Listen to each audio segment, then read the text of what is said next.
Thanks for the introduction, Tracy. My name is Mairead Nicnumada and I'm working in Lar on the Dachlan Nodra in Killalta and Fulcara, which is a Gaeltacht region. I started working there about 2 years ago, doing project development. So I'm heavily involved in any of the projects that are taking place in Killalta at the moment. In this presentation, I'll give you a brief introduction, I suppose, and a brief history of Land CTR for short, or Lar on the Dachlan Nodra. Our achievements to date, and I suppose our vision going forward as well is very important. This is Etna Nicloughlin. She's the manager in Killalta, and she's been with Killalta since the 90s, middle 90s, 95, 96, and very, very passionate about promoting Killalta as a centre for sustainability in the Gaeltacht region. She's a fluent Irish speaker like myself. And the mission in Killalta is to continue the efforts to support the language as well as a sustainable food production sector in the region, while improving the quality and the lifestyle of those in our community. We have a very small, very low employment rate there in Killalta, and in the Gaeltacht areas, as you know, I suppose everybody tries to promote the Gaeltacht, but we're passionate about keeping work in the Gaeltacht for the people in the Gaeltacht, you know. So we're located on an SPA and we're adjacent to a special area of conservation. The site, we're a coastal site. We have 8 acres there, and you know, we've very heavily involved at the moment with the startup of the Northwest Bioeconomy hub there in Killalta. It's in the very, very early stages, and we have a great project advisory group with us, you know, that is pushing this, but I'll discuss that a bit further on in the presentation. Killalta, I suppose, started in it's in an SPA, so it's a special protected area. We have for the Corn Creek, and the sack there was is the grey world snail. It began in the 1960s as a tomato growing industry that were supplying tomatoes to the early Dublin markets, you know, and very much like today, when the price of oil skyrocketed in the 1980s, the enterprise, it was no longer profitable from a point of view. The glass houses were heated by oil and they were no longer viable. And I suppose we can relate to that nowadays, because we can see the fluctuation in prices, fuel prices, you know, and I suppose they were kind of doing things right back then, you know, from what they thought at the time. There was 8 acres of glasshouses in Killalta back in the 1960s. We have 1 acre of glasshouse left now in Killalta, you know, which is a pity, because when the oil prices skyrocketed, somebody came along and they just pulled all the glass out of there and took all the metal, anything that was worth anything, it was taken away from Killalta, you know. 1 acre of glasshouse remained on the site, and left the 7 acres of the site that were there as really wasteland. The Lar on the Dachlan Nodra then was set up in the late 1990s, and it was set up as a not-for-profit social enterprise with charitable status, and they were tasked with reviving the site and bringing it back into the practices that were there beforehand. And I suppose that's how the whole project started off. It was a slow operation, trying to get the industrial waste or the glass that was left over from these 7 acres of glasshouses and turn it into something that was going to make a few pounds for the social enterprise, as well as, you know, what we're doing today here. We have 9 polytunnels on the site at the moment, and as I said, we have the 1 acre glasshouse.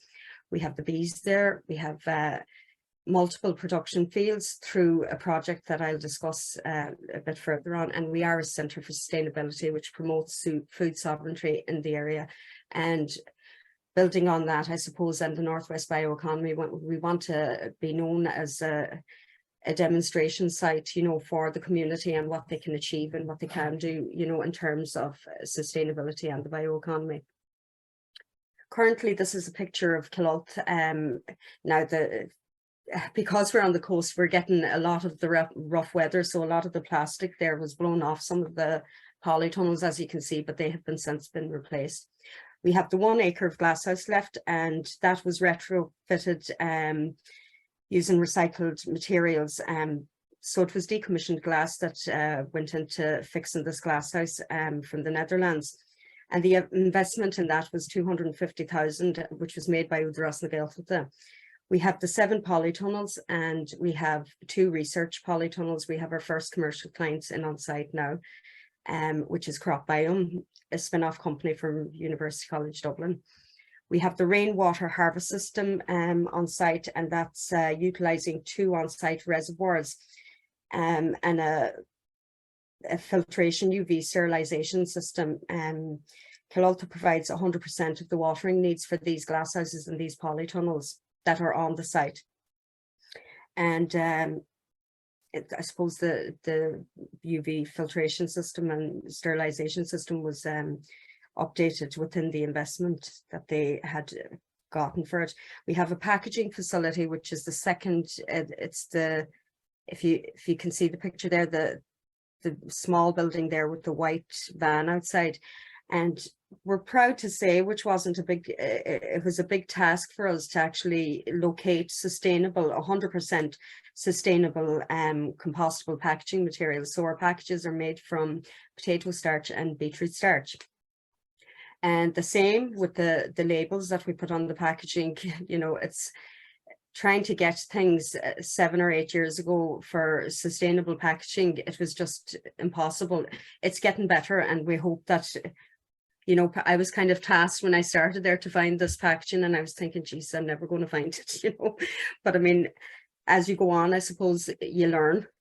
We have, these are some of our young youth, the Prab Sanur, which is a bounce in the soil, you know. And what we do with that, we take 14 to 17-year-olds from the schools in the area, 10 altogether, and it's through An Plan Oltanga and Udras na Gaeltachta. And we give them paid work experience where they're learning from the people we're learning on, or the people working on our site. This is some of the youth that took part in the AIR Summer Academy, or the Assembly of European Regions Summer Academy that was there in Gortark.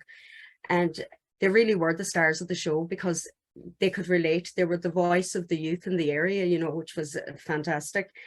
We're very involved with training, and we have various courses there. So we have creel making courses, for example, and we have the bee courses, and for people who want to start off and, you know, add to the biodiversity in the area. Very importantly, I suppose we have the EIP projects, which is the European Innovation Partnership Project. And Coolrick Clayfoga was the first. We do have 2. We have Coolrick Clayfoga, which was a 5-year EIP, and we have Corriocht and Fubble, which was a 1-year EIP. So in Coolrick Clayfoga, they were tasked with taking abandoned land parcels in the community that were no longer working, and put them back into cultivation and concentrate on, you know, the structure of the soil and bringing this the profile of the soil back to, you know, a bit of health. It's a long process, as we all know. The biology behind soil is big, you know, and you're not going to get a yield unless it is good. We worked very closely as well with David Wallace there. We've done various different courses, you know, to try and improve. As well as that, I'll talk a bit later about the equipment that we use on the soil for these 60 acres that are involved in the European Innovation Partnership projects there in Kilalta. We have the 2 schemes and the CSP schemes, which are community-based, for people who want to come in and, you know, do a few hours work, and they enjoy it. They come on and they work very hard, you know, and they like coming in and they like learning, I suppose. And that's the main part of the bioeconomy. People are learning, you know, and everything that we can introduce into the bioeconomy and teach the community, it's a win-win, I think, you know. We started supplying local fresh nutritional vegetables that was pesticide and chemical free to the local food bank when COVID started, and we continue to do that because it was a real success. We have 80 to 90 families that are supported, and I mean, it was great because we didn't really have an online system whenever we started off, and then with COVID everything was moved on to online, and it was kind of a rush job in Kilolta. You know, we didn't have the expertise that we're able to work Shopify and all of this, so it was a good way of, you know, using up the vegetables and letting people know as well what we were doing down there. The European Innovation Partnership that I spoke about, which is a European funded programme, we use the lightweight machinery. So you can see here in the first picture, that's a no-till seeder. And it's not very big, which means, and it's not very heavy. So the soil compaction, you know, is very, it doesn't do too much compaction on the soil. In comparison to the lad here in the black and white with the fiddle, putting down the seeds, I mean, it saves a bit of time. This guy probably had it right from the start, you know. We have then the electric forklift, which was badly needed, I suppose, and then the rotavator, it's a lightweight rotavator as well, and our small tractors. The vision going forward is we have a secured funding there for the sensory garden. We had a sensory garden there, but it wasn't very big, you know, and at the moment we have actually secured funding for that, which in conjunction with Mental Health Ireland, we are also putting on a zero carbon embodied multi-purpose horticulture therapy room there.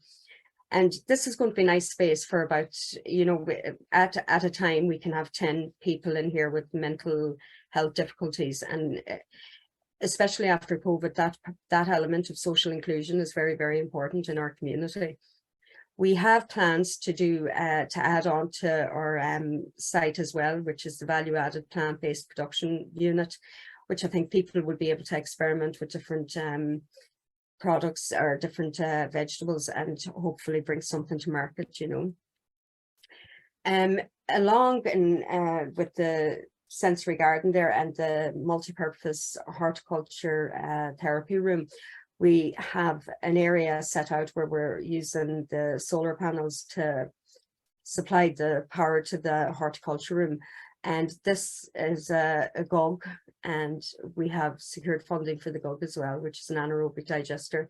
This will we'll be putting the organic matter into the anaerobic and then creating biomass or biogas, and that will cater for the community picnic area.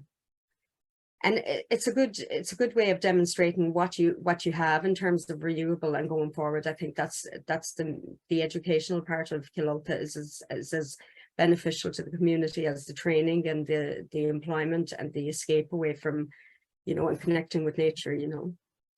We also, as I said, have plans, and we're in the early stages of planning the Northwest Bioeconomy here, which will cater for Sligo, Leitrim and Donegal. Could be a knowledge transfer and education and enterprise development facilities on site there. We'll have the test beds and living labs. Now we do have 2 commercial polytunnels there that Crop I am using as well, and catering facilities which were very needed in the area. You know, we need to have people coming here and research in Kilolta, because we have a lot to give, you know.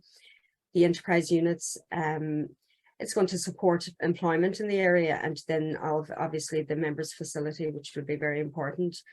We are in the Bealtacht region, and we're working very closely with Údarás na Bealtachte, and that's just their logo, the Bealtacht na Héireann.